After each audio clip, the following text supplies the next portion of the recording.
Here I am, sitting in an uncomfortable chair with a dirty glass of cheap whiskey, staring at the long, outdated wood-paneled walls, complemented by lime green carpet. This motel should have been knocked down when I was a kid. I look down slowly at the phone beside me. A small smile starts to creep out of the corner of my mouth. This is what I've been waiting for. Your room looks nice, man, but I can't see anything with those blinds in the way. Move them apart a little. What do you say? I shake my head comically and start texting back immediately. Nice try, dickhead. The place I'm at doesn't have blinds. Yeah, didn't have a quick response for that, did you, tough guy? As soon as I finished that thought, the familiar ding once again emanated from my cellular device. I'm just messing with you. I know where you are. Figured maybe you'd like a little more fun before this happens. This text was followed by another. Are you drunk already again, or should I give you some time to get started? I again start pecking away. You already know the answer to that. I'm sure your employer briefed you all about my traits and my faults.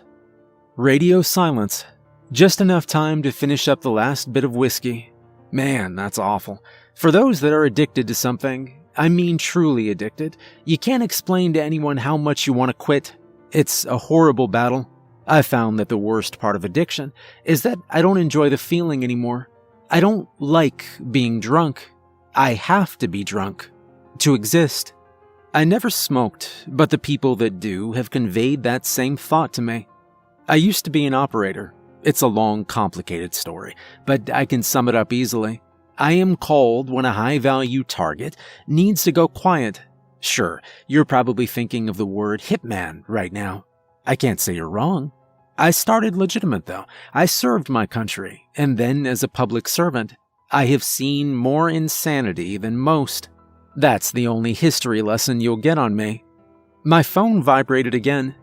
Sorry, had to make sure a few other contracts were going as planned. You understand. I sure do. And with that, I understand that you and I are in the same line of work. I am semi-retired, but technically still in, I suppose. In this line of work, you're not done until you're done. The only upside of being a contract killer, beside the money, is that you get to network with some of the most dangerous people in the world. They will come in handy in your lifetime, believe me. I picked up my phone. Sure, bud. So, don't mean to be rude, but when is this happening? You don't know where I am, do you? Please. I already told you, I'm just playing with my food for a bit. Okay, sure. Keep stalling. Are you a professional or not? I am. I'm doing this for fun, though. It's more of a hobby. Bullshit. Just come get me. I'm ready. I didn't want to let on that I really was enjoying myself, but I'm ready to go. I've seen and done everything I could imagine. I've loved and lost. I've created a couple little people that grew up into big people, and thank God they don't share my skill set. They both got their respective mother's intelligence. I can't keep going, though. I'm sick, mentally and physically. Since I know my time is limited anyway, I wanted to hire someone to hunt and kill me. Not a completely original idea, as I've been on the other end more times than I can count, but I think the end of my life will be complete when I finally see what it's like being on that side of the gun, knife, or whatever this guy decides to use. My ad didn't state that the murder weapon had to be anything specific. So this is my suicide note. Some poor housekeeper will find my body. Hopefully it won't be too disgusting. Guess it depends on what they choose. Honestly, not ideal, but I would of course rather have a stranger find me than anyone I know. And I'm in a dingy motel on the bad side of town. They deal with this all the time. I've contributed myself. I have to say earlier that I was bluffing, and I'm not entirely sure if my hitman was bluffing too. I said he didn't even know where I was, but truthfully I'm not sure. He could have been right outside for all I know. I did tell the truth about having no blinds in my room. It has curtains. I wasn't the type to play around when I was on the job.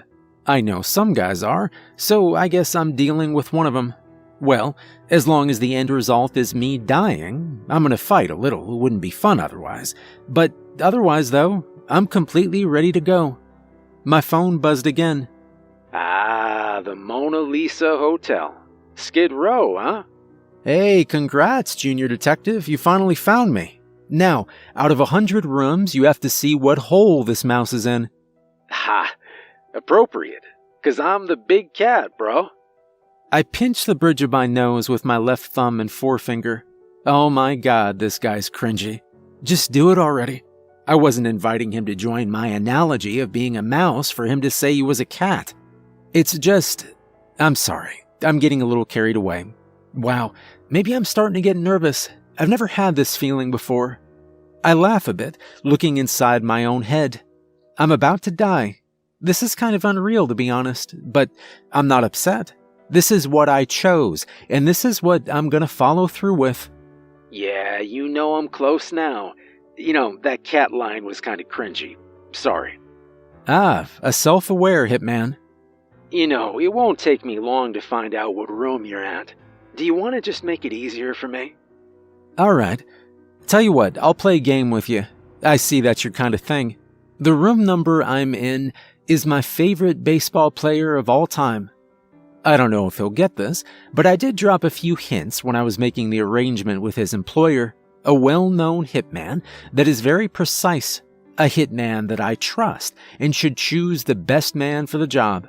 I couldn't ask him to do it because he's too old and too well-known to me. I need the killer to be a stranger. I made reference to not only my favorite player, but actually dropped the number in the email at least twice, if I remember right. As it's established, I drink a lot, so my memory is about as good as a chimp. Hey, fantastic. Give me a second, I'm going to consult my sources. I assume that means he has to go back and read the contract from his boss. I don't blame him. Better than blindly guessing and bursting into every room here until he finds me. Ken Griffey Jr. Damn, that was fast. I'll be there soon. Clever. I'd be lying if I said I was disappointed he knew the answers so quickly. I wanted him to know. But I actually spent a lot of time on that little Easter egg. I guess it's easy if you're a baseball fan, but I assumed whoever was going to kill me was a younger man. And since baseball isn't popular, well, you get it. And Ken Griffey Jr., the man with the sweetest left-handed swing I've ever seen, hasn't played ball for about 11 years. I guess I'm glad he figured it out, though. Time for another drink, maybe my last. You know, I think your boss picked the right person. I won't play around any longer. No more puzzles or banter. Yes, I'm in room 24. It's unlocked. I sat there, just staring at my phone.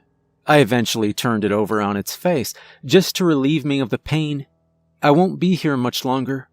I pulled out my last meal from the Rite Aid bag on the biohazard known as the bed, a Reese's Pieces cup package.